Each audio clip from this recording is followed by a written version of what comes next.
ဒီနေ့တော့နောက်ထပ် grammar လေးပို့ပေါ့ grade 10 11 12ကျောင်းသားတွေအရန်ကိုအသုံးဝင်တဲ့ grammar လေးတစ်ခုကျွန်တော်ပြပြချင်ပါတယ်အဲ့ဒါတော့ to to not enough to ပြီးတော့ so that such that ပေါ့အဲ့တော့ to to not enough to က grade 11ရဲ့ unit 4မှာပါပြီးတော့ so that such that ကတော့ grade 11ရဲ့ unit 12မှာပါပါတယ်အဲ့တော့တခါတည်းမှာ clay တွေကိုကျွန်တော်တို့ကခွဲပြီးတော့သင်မယ်ဆိုရင်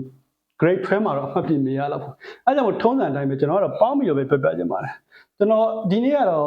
ဒီ grammar လေးကိုမိတ်ဆက်တဲ့အနေနဲ့စာကြောင်းတွေလေးနဲ့ကျွန်တော်ရှင်းပြခြင်းတယ်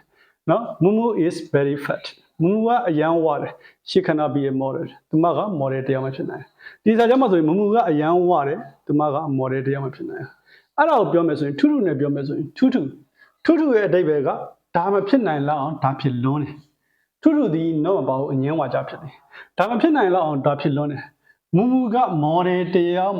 မဖြစ်နိုင်လောက်အောင်ဝတယ်Mumu is too fat to be a model. အဲ့တော့သူ့ရဲ့ပုံစံကတော့ထူဒီထူမှာထူဒီနောက်မပါဘူးအငင်းဝါကြသဘောဆောင်းတယ်အငင်းသဘောကိုဆောင်းတယ်အဲ့ဒါကြောင့်မို့ model တယောက်မဖြစ်နိုင်တော့ဝါတယ်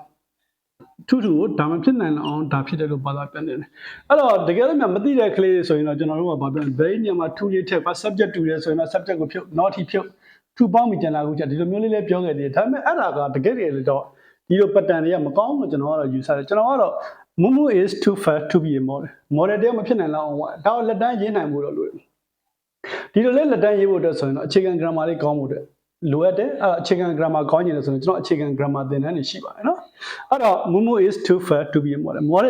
Mumu က model တယောက်မဖြစ်နိုင်လောက်အောင်ဝါတယ်သူလည်းအတိတ်ကတူနောက်တစ်ခုစဉ်းစား model တယောက်မဖြစ်နိုင်လောက်အောင်ဝါတယ်ဆိုတော့ဖြစ်နိုင်လောက်အောင် model တယောက်ဖြစ်နိုင်လောက်အောင်မပိန်ဘူးဘာလုံးဝကြည့်တော့ model တယောက်မဖြစ်နိုင်ဆိုတော့ model တယောက်ဖြစ်နိုင်လောက်အောင်မပိန်ဘူးအဲ့တော့ Mumu ကမပိန်ဘူး Mumu is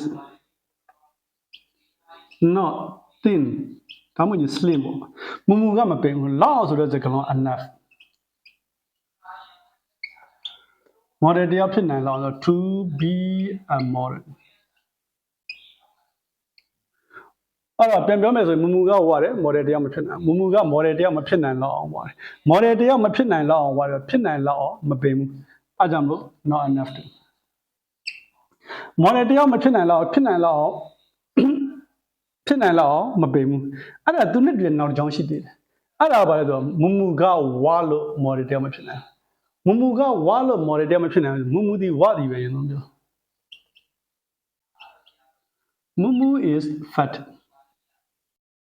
Mumu ကဝါလို့လည်းပြောပြနေ so that ပရိထားမှာဒီ so နဲ့ that နဲ့ဒီကြားလေးတွေမှာပါလိုက်တယ် adjective သို့မဟုတ် adverb လိုက်ပါအဲ့တော့ Mumu ကဝါလို့that ရဲ့နောက်မှာဆိုရင် subject ပဲပြည့်စုံတဲ့စာကြောင်းဖြစ်ရမယ်အဲ့ကြောင့်မို့ she cannot be a model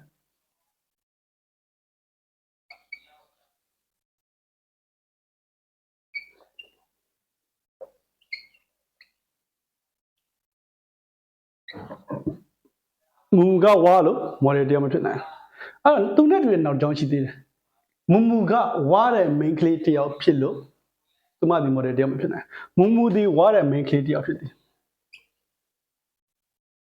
Mumu is a fat girl Mumu ဒီဝါတဲ့ main ကလေးတယောက်ဖြစ်လို့ such thatအဲ့တော့ such နဲ့ that နဲ့ကြားထဲမှာပါလိုက်လဲဆို a သို့မဟုတ် n အဲ့ဒါထိုင် n လိုက်မှာပေါ့ပြီးတော့ adjective am plus adjective plus noun လိုက်တယ်ပြီးတော့မှ that ကနောက်မှာဆို subject ပဲပြည့်စုံတဲ့စာကြောင်းလိုက်မယ်ဆို she cannot be a model ဒါလေးကူချလိုက်အောင်အဲ့တော့ကျွန်တော်တို့စာကြောင်းလေးတစ်ကြောင်းပေးလိုက် Mumu is very fat she cannot be a model Mumu ကအရန်ဝါတယ်သူမက model တယောက်မဖြစ်နိုင် model တယောက်မဖြစ်နိုင်လောက်အောင်ဝါတယ်ဖြစ်နိုင်လောက်အောင်မပိန်ဘူးဝါလို့ model တယောက်မဖြစ်နိုင်ဘူးဝါတဲ့ main ကလေးတယောက်ဖြစ်လို့ model တယောက်မဖြစ်နိုင်အဲ့လိုဆိုတော့ကျွန်တော်တို့ဟာto ကနေ not enough to ပဲလာပါမယ်လို့ဘယ်သူမှပြောလို့မရအောင် so that ကနေ such that ပဲလာပါမယ်လို့ဘယ်သူမှပြောလို့မရအောင်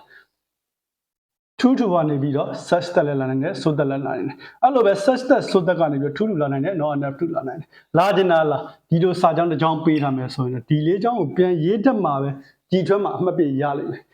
ဒီခေါင်းစဉ်နဲ့ပတ်သက်ပြီးအမှတ်ပြရပါလိမ့်မယ်ဟုတ်ကဲ့အဲ့ဒါမျိုးဒီလိုခေါင်းစဉ်လေးဒီလိုဟာနဲ့ပတ်သက်တာလေးနောက်ထပ်ကျွန်တော်အများကြီးလာပါအောင်မယ်နော်ဟုတ်ဆောင်ပြီးတော့ကြည့်ရှုပေးကြပါကျေးဇူးအများကြီးတင်ပါတယ်